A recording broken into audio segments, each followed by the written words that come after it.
Chapter 9, The Civil War, 1861 to 1865. Part 1, 1861. The war begins. Fort Sumter.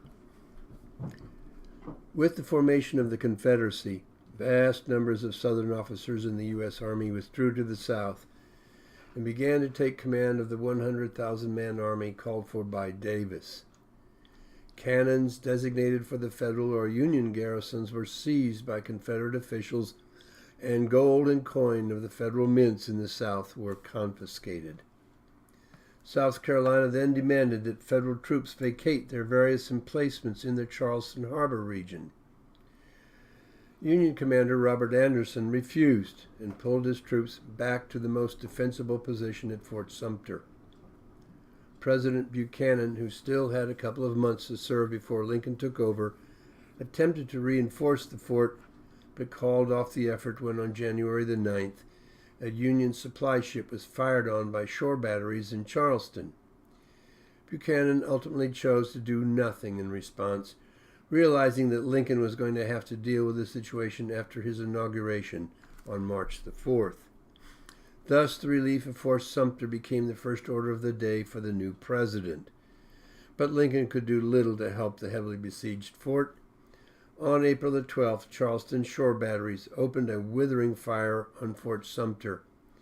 After 34 hours of bombardment and with little food, water, or ammunition left, Anderson surrendered the fort to the Confederate forces. The South was thrilled, and the North was exasperated. The call to arms. Lincoln's call and the South's response. The war had begun. Lincoln soon, April the 15th, called on the states for 75,000 volunteers to build up the Union Army in preparation for the conflict ahead.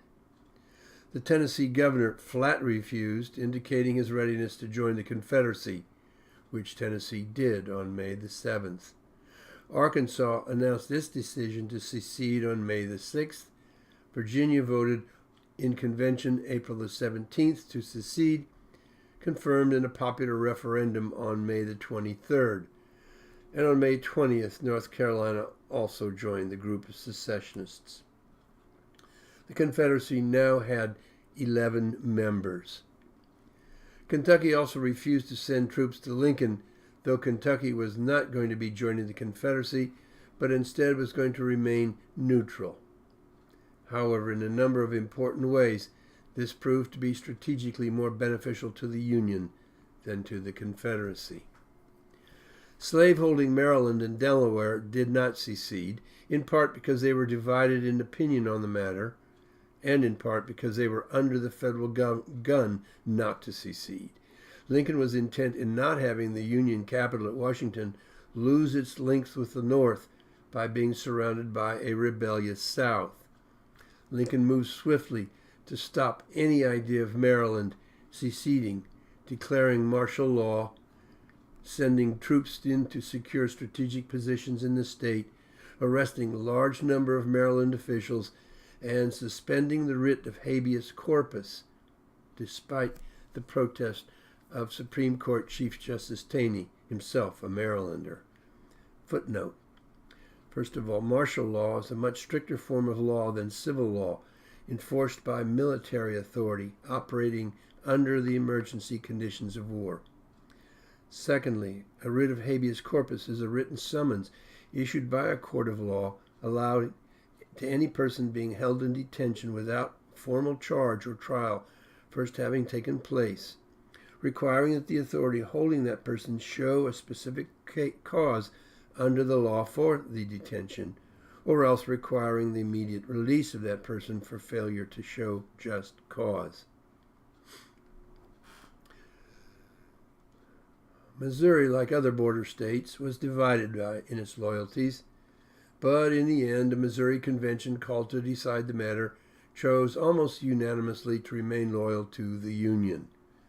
Missouri Governor Jackson took the opposite position, called out the state militia to enforce his pro-slavery stance, and was attacked by federal forces and chased with his supporters out of the Missouri state capital and pushed down into the southern part of the state. The members of the convention choosing for the Union then took over the running of the state. But Missouri would remain a center of the North-South struggle for the rest of the war. In Virginia, citizens of the western counties were opposed to Virginia's decision to secede from the Union, and instead chose to secede from Virginia and the Confederacy, forming the new pro-Union state of West Virginia. Gearing up for the war. In the meantime, thousands of soldiers rushed to join the state militias, both North and South, excited to get involved in this opportunity for personal glory. But as with all such early rushes to war, the excitement would quickly subside once the cruel reality of war began to register. In material terms, this was bound to be an unequal fight. The North had 3 times the number of men eligible for military service as the South, Southern blacks, of course, excluded. And while the huge number of Southern blacks provided work units supporting the Confederate Army, they needed considerable supervising to ensure their cooperation, taking a good number of whites out of military service. Also, the emphasis of cotton is king would now haunt the South because it had caused the region to ignore emerging industrial development, and thus the South fell way behind the North in the production of everything from ammunition and uniforms to cannons and railroad engines. On the other hand, Southerners had made up a disproportionately large percentage of America's experience, that is, Mexican-American War, Army officer corps prior to the war. Most of these would quit the U.S. Army to take assignments in the Confederate Army. The superior quality of the Confederate officers would show in the way the South tended to embarrass the Northern armies whenever they met in battle, at least during the first years of the war. The fact that even with all this material superiority, it took 4 years to bring the South to defeat stood as testimony to the superior military leadership found within the Confederate forces. The strategies of war. The purpose of war is to get an adversary to stop doing or even being what it is that a society pursuing war finds detestable in the thoughts and behavior of that adversary. To get the adversary to quit in this matter requires an enormous amount of pressure put on the adversary. That pressure can take all kinds of forms: military, economic, psychological. But whatever it takes, the object is always the same: to get the adversary to stop whatever it is that they've been doing, to simply quit. For the South, the strategy was to get the North simply to let the slaveholding states withdraw from the Union so that the South could continue to pursue its cultural dream of an elegant, semi-feudal social order consisting of a genteel plantation society engaged in endless rounds of elegant social gatherings, the whole social program supported by the labors of multitudes of black slaves. For the North, the goal of war, and thus the strategy involved, was much less uniform in inspiration, Northern groups often working at odds with each other. For some, the goal was to eradicate the institution of slavery from the entire North American continent. For others, it was to simply force the South to continue to honor its commitment to the unity of the United States of America, even if that meant backing off on the slavery issue.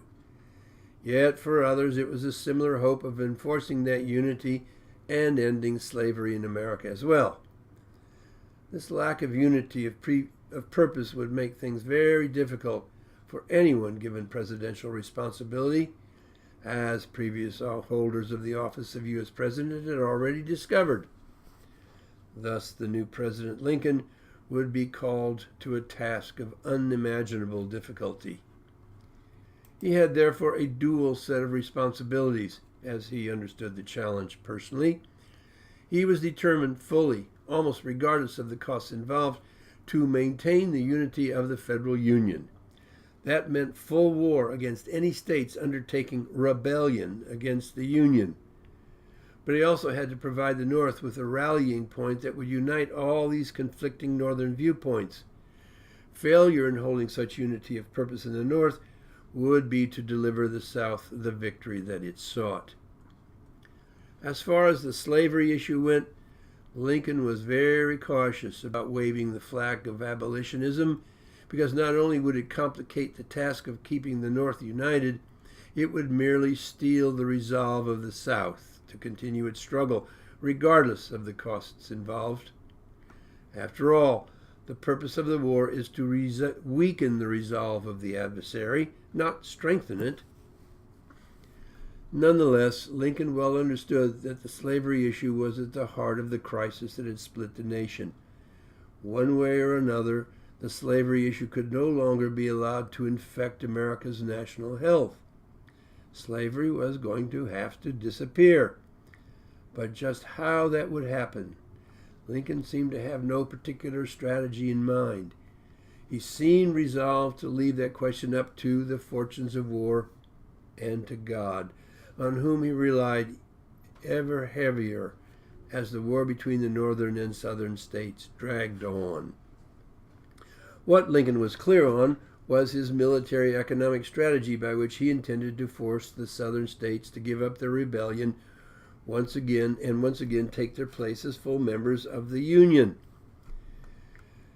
Basically, his strategy, aided tremendously in its conception by his military advisor, the old warrior General Winfield Scott, was to surround the South militarily, north, south, east, and west, and thus shut down their cotton export economy on which the Southern dream depended so completely. This was going to hurt the textile mills of the North, which depended heavily on the ability to acquire Southern cotton, but that would be one of the sad prices of war. But Lincoln was aware that this war was going to be costly, very costly, on a number of fronts. But the Union had to be preserved at all costs, or there would be no very good future for any of the states, North or South. And thus it was that in pursuit of this strategy of strangulation, the anaconda strategy, as it was termed, the Civil War was conducted simultaneously on a number of key fronts. The most important front was the one that developed in northern Virginia, the spiritual heartland of the South. Another was the maritime front that extended from the Chesapeake and Virginia south along the Carolina and Georgia coasts, around Florida, and into the Gulf of Mexico just south of Alabama, Mississippi, Louisiana, and Texas. Another was along the Mississippi River, which separated the Confederate States of the Deep South, Georgia, Alabama, Mississippi, and Louisiana, from the Confederate States of the Southwest, Texas and Arkansas. A fourth front was at the very center of the north-south border, basically within the states of Kentucky and Tennessee, and the northwestern section of Georgia. 4 different fronts and 4 different armies or navies, all trying to tighten the noose around the rebellious South. Not only would the political task of maintaining unity at home against the partisan political interests of ambitious northern politicians be a constant challenge for Lincoln, perhaps even weightier would be the task to find military leaders able to understand Lincoln's strategy of war. Again, soldiers are notorious for wanting to win battles, and thus battlefield fame, without seeming to understand how that connects with the larger challenge of winning the war that has called forth these battles. General Washington understood this. So did General Winfield Scott. But Washington was long dead, and the very elderly Scott was not far behind him. Lincoln needed a wise, not just an ambitious general, to supervise the military portion of his general strategy. Lincoln would soon discover how difficult it would be to find just such a general. Robert E. Lee. At first, Lincoln turned to the veteran General Robert E. Lee, asking him to take command of the Union troops. But when Virginia declared itself to be withdrawing from the Union as a member of the new Confederacy, Lee understood that his loyalties to Virginia stood well before his loyalties to the Union, and turned down the offer. In due course, the Confederacy would come to see in Lee what Lincoln had observed and make Lee the commanding general of the South's military, although former General and now Confederate President Jefferson Davis actually seemed to want, and often undertook, that responsibility himself. The First Battle of Manassas, or Bull Run, July 21st, 1861, gets the war underway. The capital at Washington was surrounded by a number of forts held firmly by the Union.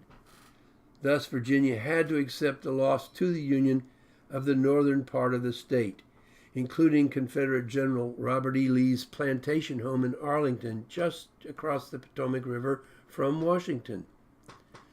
But Virginia was not going to let that go unchallenged, and the Army of Virginia gathered forces to head north towards Washington. Lincoln sent out the Army of the Potomac with its 36,000 men under an inexperienced General McDowell to stop them. The two armies soon met at the Bull Run Creek near Manassas. Then, just as McDowell moved against the smaller Confederate force of about 20,000 men under General P.G.T. Beauregard, another Confederate force of around 12,000 men under General Joe Johnston arrived unexpectedly on the scene, stealing from McDowell what he was hoping would be an easy victory. Stonewall Jackson. Meanwhile, spectators came out from Washington in their carriages with their lunches to watch the spectacle. But the spectacle turned out to be much more than they had bargained for. Both armies executed rather clumsy maneuvers with their inexperienced troops. In the end, the Confederates were able to hold their ground with General Thomas Jackson standing like a stone wall with his troops. The Union lines began to break, and then a retreat turned into a humiliating rout of the Union troops. The spectators themselves then took flight, racing all the way back to Washington with the troops when they realized what was happening.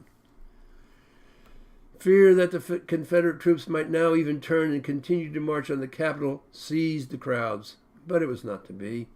Both armies had suffered casualties far beyond what they had expected. Approximately 850 men killed in the brief action, several thousand wounded or captured or missing. It proved to be a very sobering experience for both sides.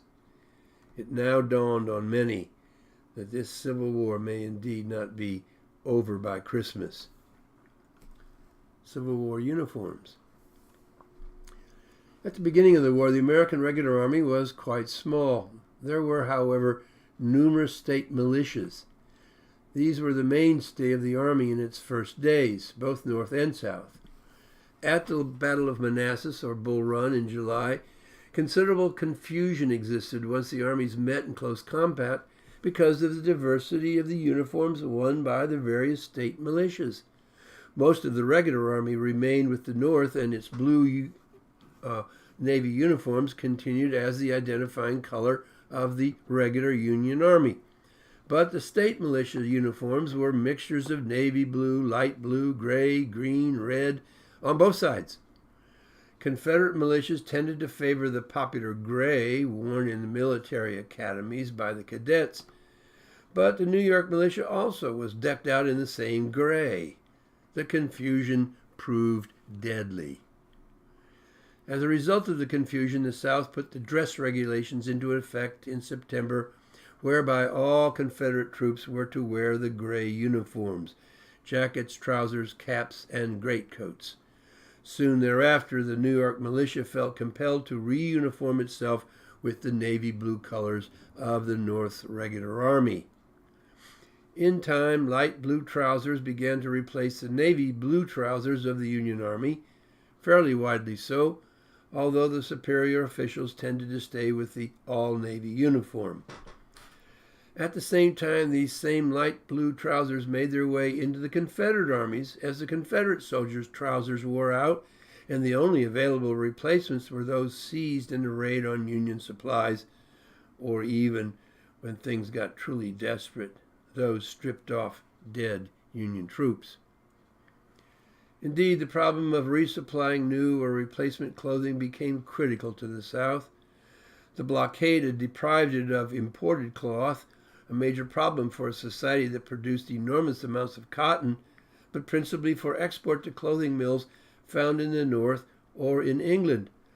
Homespun uniforms dyed with rust or acorn juices to an earth-colored tan or butternut thus rather rapidly replaced the imported gray cloth worn by the Confederate soldier in the early years of the war.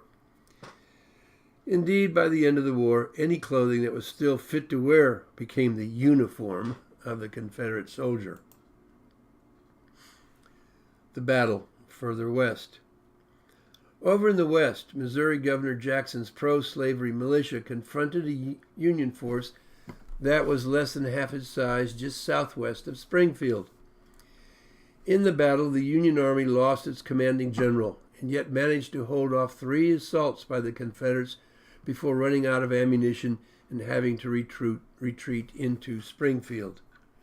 The Confederates were themselves too exhausted to pursue, both sides having lost over 250 killed and over 1,000 each wounded, making it the Bull Run of the West.